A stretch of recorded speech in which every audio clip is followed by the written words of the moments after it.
and welcome to this week's Friday Focus. So if you've been following me for a while, you will have heard me say that it's our thoughts that create our feelings.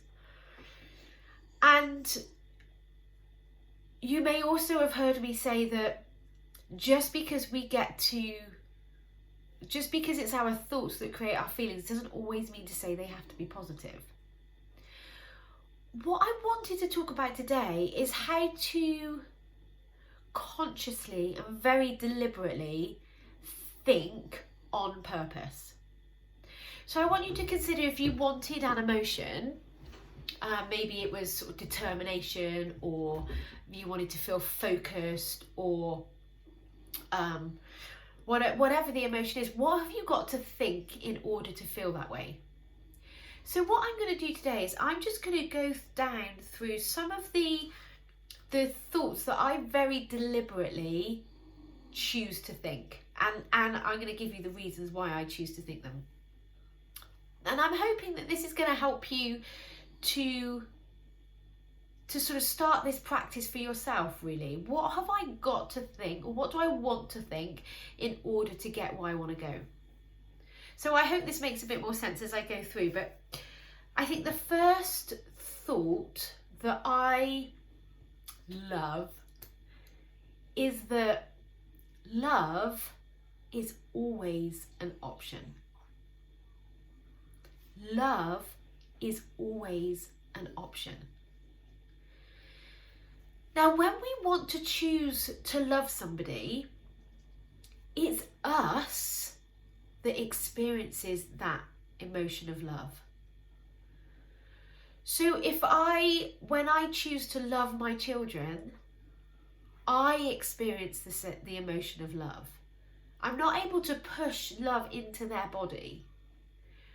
But when I show up from a place of love, I am a really good version of myself. Like, I feel love, because the opposite of that is hate, and hate doesn't feel good. When we choose to hate somebody, it doesn't feel good in our body. And then we're going to show up as not a pleasant version of ourselves. But when we choose love, love feels good to us. And that's not to say that then you condone somebody's behaviour. Just because you're coming from a place of love doesn't mean to say there shouldn't be consequences. But it means that when you put those consequences in place, you're doing it feeling a nice emotion. So, children are the prime example. It could be, I've told you numerous times not to do that, and it's because I love you that you now have to go and sit on I used to use the naughty space, but now it's kind of go and have time out in their room. It's because I love you that I'm not going to let you continue that behaviour, and this is the consequence. So when you choose to love somebody or love another human, it's not allowing them to get away with their behaviour. There always has to be consequences, but those consequences can be done from a place of love, just because love feels good. Another thought that I really like to think is, nothing has gone wrong here. Like, so many of us think that if we're feeling a negative emotion, then something must have gone wrong. But that's not true. Humans are designed to have a full range of emotions, positive and negative. You can't have one without the other. So when you look at an emotion or you look at a circumstance and just think to yourself, nothing has gone wrong here. Like, how does that then enable you to show up if you're maybe feeling neutral even? So I really like that. Another thought that I really like to think is, I can do hard things.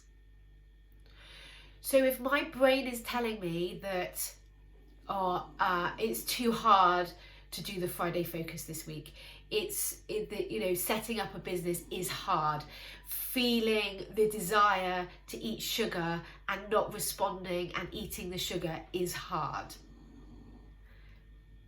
yeah, so what? I can do hard things. I can do hard things. And I learnt this massively from my the Brooke Castillo, who has started the Life Coach School. That's who I certified with. This is what she taught me. We can do hard things. Humans can do hard things.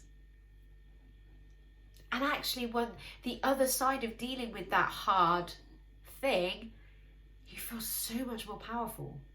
You have so much more respect for yourself. It's because it was hard that makes it so rewarding.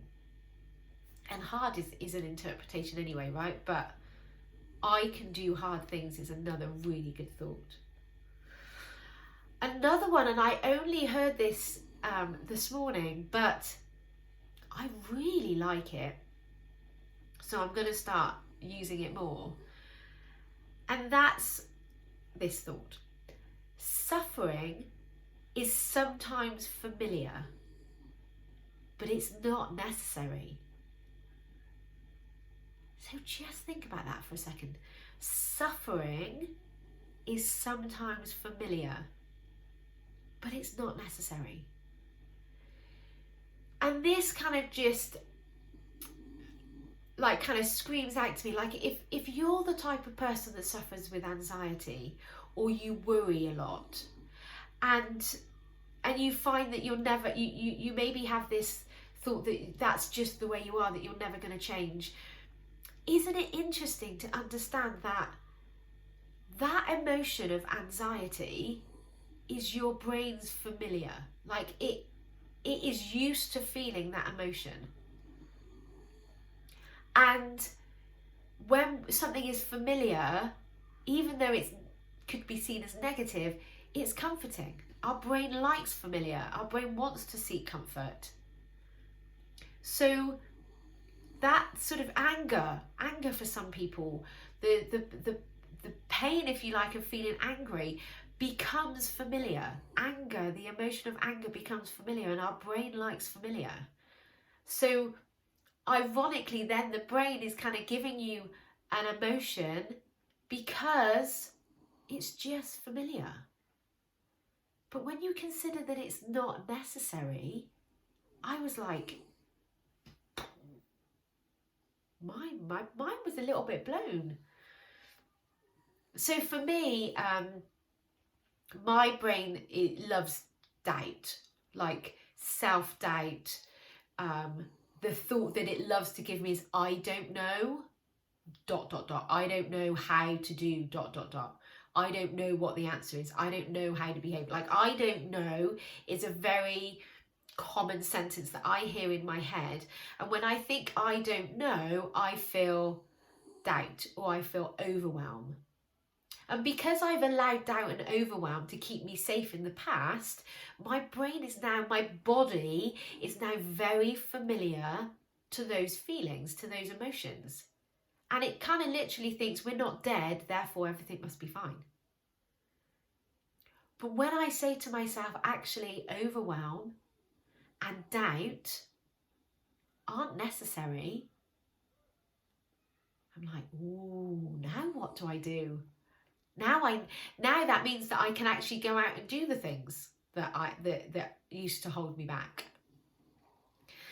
So I just want you to consider that those thoughts are available to you too. Like, the thought of love is always an option. So the next time you feel hate creeping in, go, hang on a minute, think to yourself, love is always an option. If I were to feel love, how would I show up? How would I then deal with this situation? And that might be seeing a consequence through, but coming from a place of love makes you feel good. And just consider, like, suffering is sometimes familiar. Whatever your suffering is, your brain and your body now find that familiar, and it likes familiar. But it's not necessary for you. I think that's amazing. So I talk a lot about emotions because a lot of what I do is helping my clients deal with their emotions. We're not taught how to do this. We're not taught how to deliberately and consciously think in order to feel a certain way. But especially with cravings for sugar, cravings is just an urge. An urge, sorry, The desire for sugar and the cravings and the urge for sugar is just an emotion created by a thought. It can be hard to go through it, but we can do hard things. And that emotion is completely harmless. So if this resonates with you and you want to know more about what to deliberately think in order to feel a certain way, or if you're curious about the thoughts that are holding you back, then get in touch. I can help you with this. I can show you the thoughts that are holding you back. I can show you the thoughts that are creating the emotions for you, and I can help you learn how to process those emotions so that they don't hold you back anymore. So that you don't overeat all the sugar, so that you don't overeat all the food, so that you actually go for that job promotion instead of staying in the familiar nervousness and letting that stop you. So get in touch if you want to know more. I can't wait to meet you and help you. Have a good week. Bye.